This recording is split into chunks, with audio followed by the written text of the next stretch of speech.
Welcome to this explainer. We're jumping right into what I'd honestly call the ultimate paradigm shift today. Look, we live in a world that literally praises constant motion, endless optimization, and just relentless productivity. But what if the most powerful thing you could possibly do is absolutely nothing? That's what we're getting into today, the profound, sometimes a little terrifying, but incredibly liberating practice of contemplative stillness. And we're going to drop right into the deep end here with this arresting quote from the 17th century philosopher Blaise Pascal. It hits the nail right on the head. Our modern human condition is defined by this exhausting, almost frantic compulsion to constantly do. We are terrified of stillness, aren't we? We fill every single silent moment with a screen or an explainer like this one, a task, a worry. But the source material makes a really compelling case that this inability to just sit quietly in a room alone, that's the root of so much of our suffering.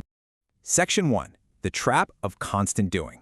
The text brilliantly illustrates this struggle with a fantastic analogy. Thinking is a tool, right? It's a super useful tool for navigating life. But picture a plumber who carries his heavy, clanking metal toolbox absolutely everywhere he goes. He drags it to the dinner table, he takes it to bed, he hauls it around while watching his kids play. The guy would be totally exhausted. He's never resting. Well, that is exactly what we do with our thoughts. We lug them around with us everywhere, even when we literally do not need them. We just never set the toolbox down, and it's leading straight to total mental and spiritual burnout. So we essentially have two basic states of operation here. On the left, the ego-driven side, we have the doing mode. This is driven by our desperate, deep-seated desire for predictability and control. But, spoiler alert, real life is full of impermanence and unpredictable change. So when your ego tries to control this fundamentally uncontrollable world, the result is stress, anxiety, and just a heavy mental fog. Now contrast that with the being mode on the right. This state is anchored entirely in the present moment. It's all about mindfulness and non-attachment. It's stepping back and experiencing life without letting your emotions or that relentless need for control steer the ship. It is, quite simply, putting the toolbox down. Section 2. The Zen of just sitting. Just sitting. I know, sounds almost too simple, doesn't it?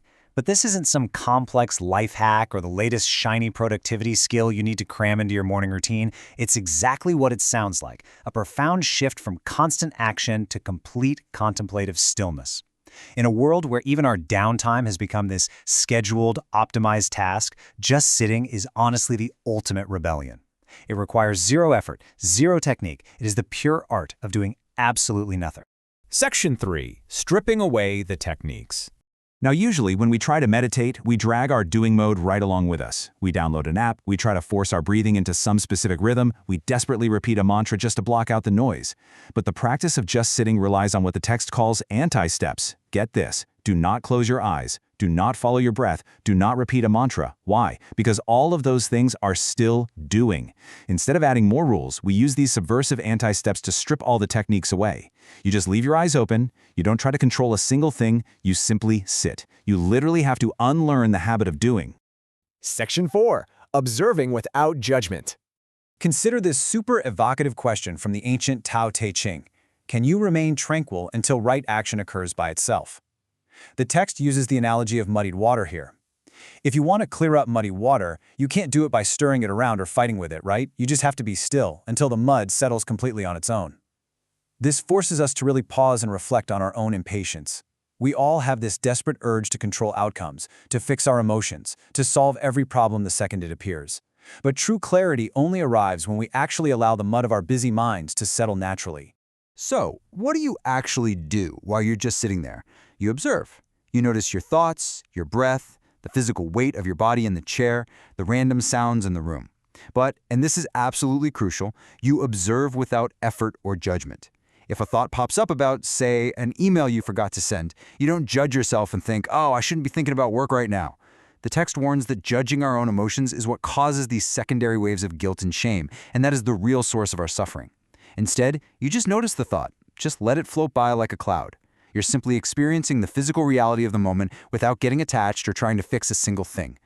Section 5. The ultimate freedom. The source material gets wonderfully philosophical here about the illusion of time. It reminds us that time is a construct. Memories, they aren't the past. They are mental reconstructions happening in your brain right now. Worries, they aren't the future. They are imagined scenarios happening right now. When you dwell on the past or agonize over the future, you are choosing to live in places that quite literally do not exist. Contrast that with the reality of now. The present moment is the only thing you ever truly have. When you practice just sitting, you step entirely out of the illusion of time. You find deep peace and connection in the only moment that is actually real. There is this beautiful Zen proverb that perfectly captures the whole shebang. Sitting quietly, doing nothing, spring comes and the grass grows by itself. It's such a great reminder that the universe is incredibly capable. Life unfolds perfectly and completely without our constant, exhausting interference. You don't have to force the grass to grow. You don't have to carry the weight of the world every single second of the day. You can just sit quietly and the world will continue to beautifully spin. So I'll leave you with this final, provocative thought. It actually takes immense courage to stop running, to face yourself in pure silence, and to drop your illusions of control. So here's my challenge to you. Step out of the chaos. Can you find a quiet room today?